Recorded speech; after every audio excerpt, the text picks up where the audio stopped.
when it comes to career management, what you need to understand are your true values, and you need to understand the values of the organization too, also the department and the manager where you're interviewing, before you decide whether or not you'll take the job.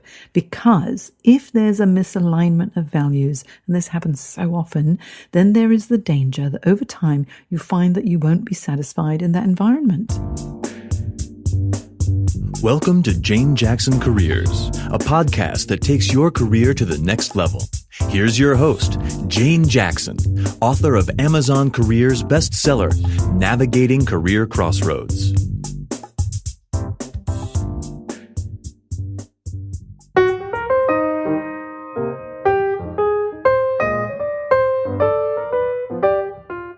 Welcome back to my Careers podcast. I hope you're having a great week. And did you like last week's episode about how a mentor can help to fast track your career? If you missed it, it's episode 126. I can't believe I'm up to so many episodes already. So this week, what I'd like to do is to have a chat about values.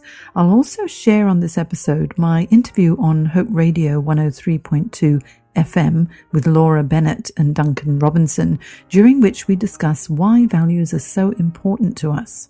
I'm always talking about the importance of values, as I honestly believe that you can't make good career decisions without understanding what really makes you tick. Now, my clients going through career change so often express frustration or dissatisfaction with their previous employers for a multitude of reasons. And when we distill all those frustrations down, we find that it's often due to a mismatch of values, and that some of their top values just weren't met in those previous positions. Our values represent our deepest beliefs and guide us through our everyday life. Our values shape our opinions, and they also shape our dreams. Our values are deeply embedded in our minds and spirits. Are you aware of what your values are? If you know which values are the most important to you, we can find a way to increase your life and career satisfaction.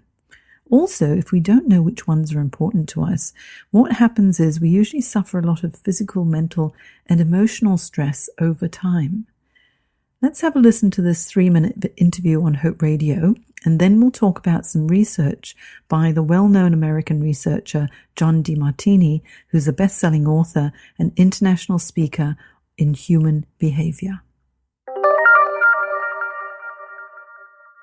Reading the Harvard Business Review, they said that there are 3 main reasons that people leave our jobs. So either we're not a fan of our boss, we don't fancy our future opportunities, or we don't see room for growth. And also we've been offered a job with higher pay. Now, career management coach and author of Navigating Career Crossroads, Jane Jackson, she said that a lot of those things are all related to our personal and career values. So we caught up with her to find out, what do you do if the workplace you're in doesn't relate to your values? Can you still thrive in that work environment? But also, how do you work out what your values are? If you understand what your values are, then you can search for an organization that actually matches your values. We've all got values, and all our values are good values, but depending on the phase in our lives or what responsibilities there may be, our values can change. For example, it could be personal growth is a value, or achievement, or gaining knowledge, or status, or change in variety, or maybe service to society, or creative expression. All of these are really, really good values. Most of us don't think about, what is it that really drives us? So if you take a step back, identify what's most important to you. Is it money? Is it status? Is it contribution to the community? Is it having fun? These are all different values. And then identify organizations that may be able to enable you to fulfill your values. That would be great. Jane, I feel like that first week at a new job is sometimes a little bit like the first week of dating, as everyone's on their best behaviour, showing their best foot forward. But what oftentimes happens is that you might have jumped into a job that you feel like has the same values as you. It's printed up, slapped on the wall, but the reality is behind the scenes, they're not the same values as you. How do you traverse that situation? If the values don't match what yours are, first of all, is it the team values that don't match? Is it your manager's values that don't match? Or is it the organizational values that you thought were a match, but suddenly you don't find that senior management actually display those values, that can cause a little bit of discomfort and concern as well. But if it's your manager's values that are in misalignment with your own, the important thing would be to have a conversation with him or her. Be brave. Set an appointment and just ask if it would be possible to have a chat about what's really important to you in your career and what might be missing. And if your manager is one who is willing to listen, then obviously that's a very good thing, because you think, okay, they do care about me and my career as well, and have a little bit of a chat. For example, say if someone was more community-oriented, but they were in a role that was very sales-focused and KPI-driven. That means the money is very important to that organization or in that particular role. There would be a values misalignment. How can you make it work if you are in an environment like that? Because obviously we don't all have the luxury to just leave. We want to hopefully rectify the situation. What are some steps we can use in that instance? Open communication is the most important thing, to let the others know that this is what's important to you. You understand that the other values are more important to them. And if you agree to disagree in a way, you might be able to come to an arrangement where people will respect your values even though they're not the same as their own.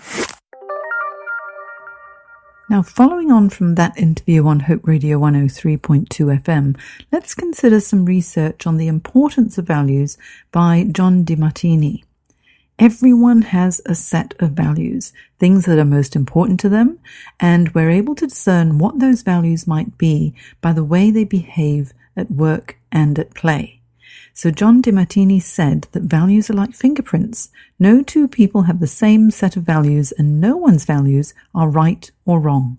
When it comes to career management, what you need to understand are your true values, and you need to understand the values of the organization too, also the department and the manager where you're interviewing, before you decide whether or not you'll take the job. Because if there's a misalignment of values, and this happens so often, then there is the danger that over time you find that you won't be satisfied in that environment.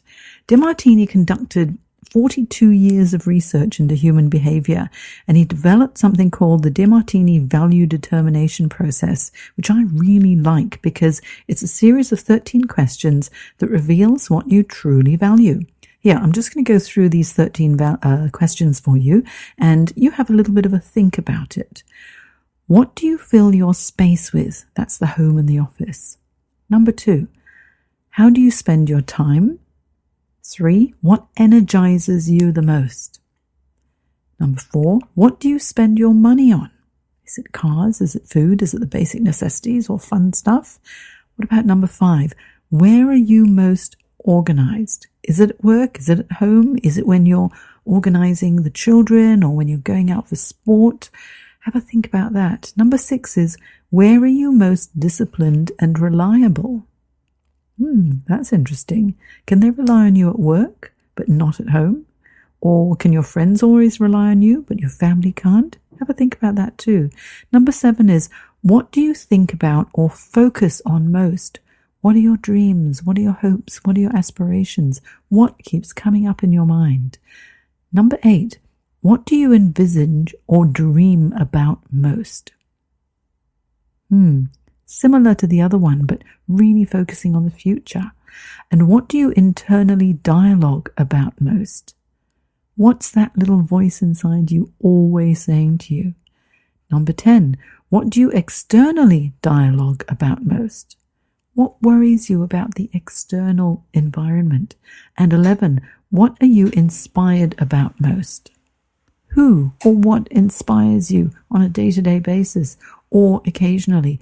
Is it some sporting figure? Is it a political figure? Is it someone within your family? Number 12, what do you set goals towards most? What are you aiming for? Are you aiming for anything? Or are you drifting? There must be a goal. What do you want? And number 13 is, what do you love to study or read about most? What captures your attention?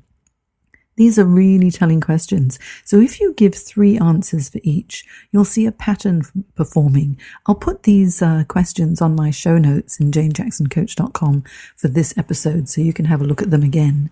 And then what I want you to do is to distill your answers to find out what came up most, second most, third most, and so on until you have compiled a hierarchy of about 3 to 7 values. Okay?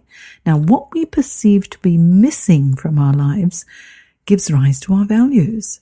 Analyze what you value, and what you see is that what you most perceive missing or out of order in your life, though that will probably be a top value. For example, if you perceive you're missing money, then probably building wealth will appear high up on your values because it's something that you don't have and you really aspire to having it.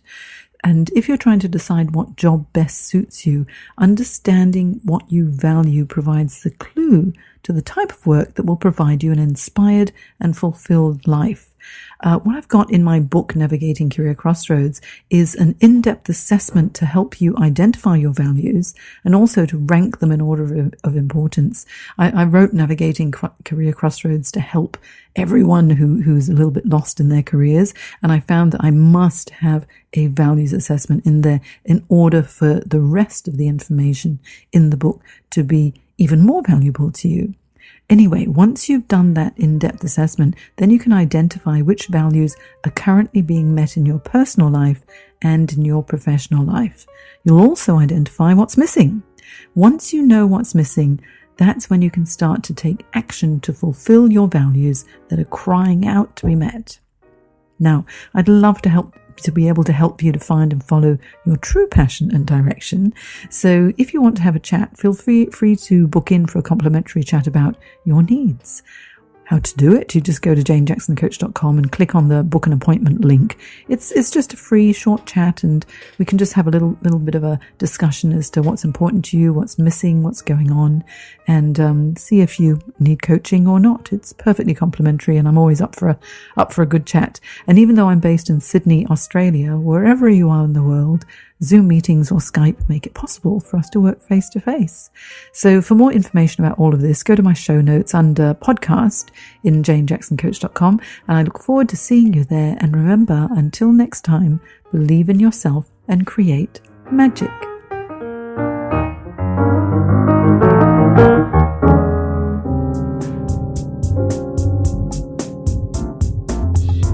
You've been listening to Jane Jackson Careers. Sign up to receive regular career advice at janejacksoncoach.com.